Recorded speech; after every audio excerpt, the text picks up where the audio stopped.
Bienvenidos a Arte Manía, con ustedes María Calderón. Yo soy María Fernanda Bello y esto es Arte Manía, porque todos necesitamos un poco de locura.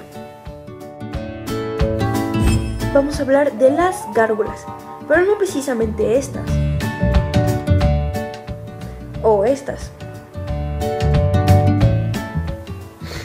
Sino de las gárgolas desde un punto de vista de la arquitectura y sobre todo de la arquitectura gótica. La palabra gárgola viene del francés gargouler, que quiere decir producir un ruido semejante al agua en un tubo, y también del latín y griego, que quiere decir hacer gárgaras. Esto se debe a su función, que es evacuar y vertir el agua de lluvia que se acumulaba en los tejados.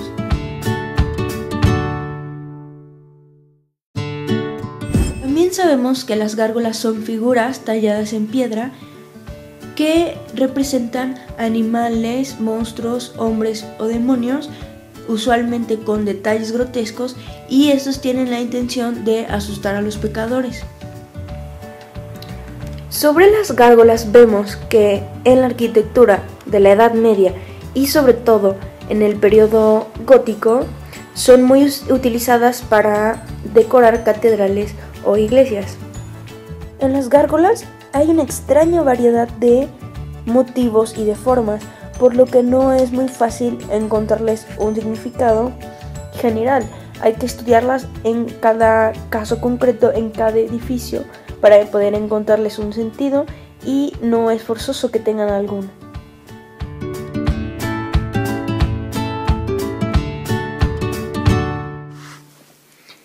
Y bueno, si nos fijamos bien, pues lo que son las gárgolas van mucho de acuerdo al estilo del periodo gótico, que es un poco más oscuro, un poco más misterioso en comparación con otros periodos de arquitectura.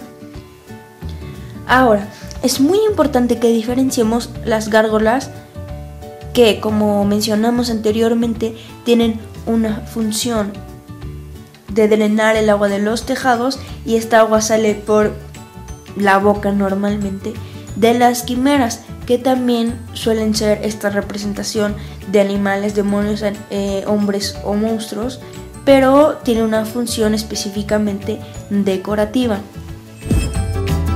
Les vamos a explicar un poco sobre la historia de las gárgolas. Asomando desde lo alto de las catedrales, donde la vista apenas se alcanza, seres infernales, imágenes dantescas o animales grotescos que parecen surgidos de una mente enfermiza guardan el santo edificio de los males del maligno. Defensoras pétreas por encargo celestial, las gárgolas atemorizan cualquier intento de profanación del enclave sagrado. Una antigua leyenda francesa cuenta la existencia de un ser monstruoso con el aspecto de un dragón que poseía un largo cuello, fuertes mandíbulas y un largo hocico llamado gargouille.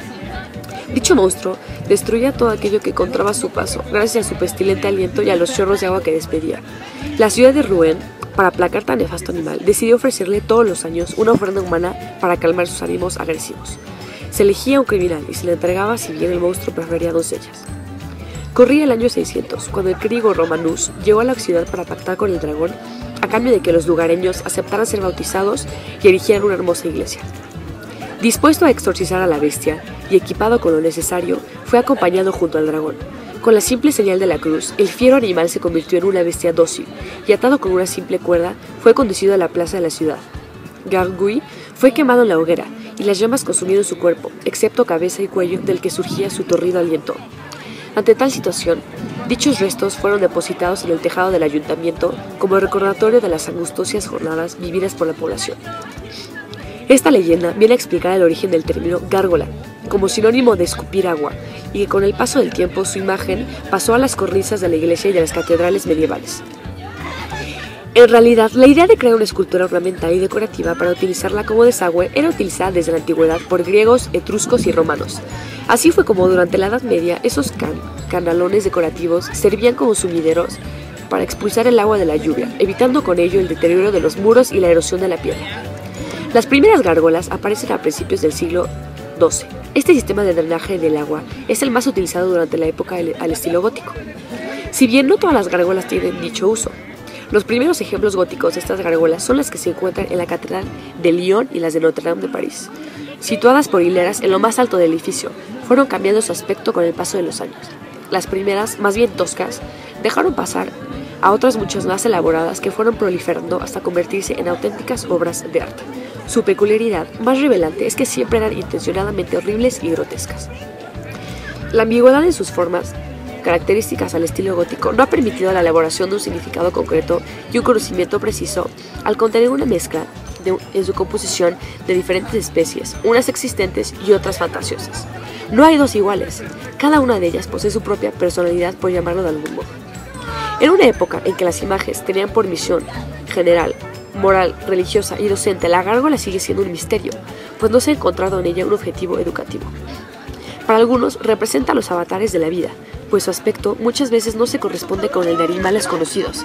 Para otros se trata de la representación de las almas de aquellos a los que todavía no se les permite entrar en la casa del Señor. Pero la hipótesis más acertada es aquella que nos habla de las gárgolas como guardianes del edificio, signos mágicos que lo alejan de todo mal.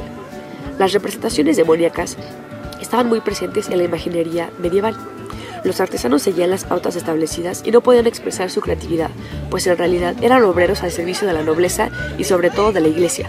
La única excepción que rompía dicha regla era la realización de las gárgolas. La libertad creativa para con las gárgolas era casi absoluta y era entonces cuando el escultor dejaba volar su imaginación y fantasía.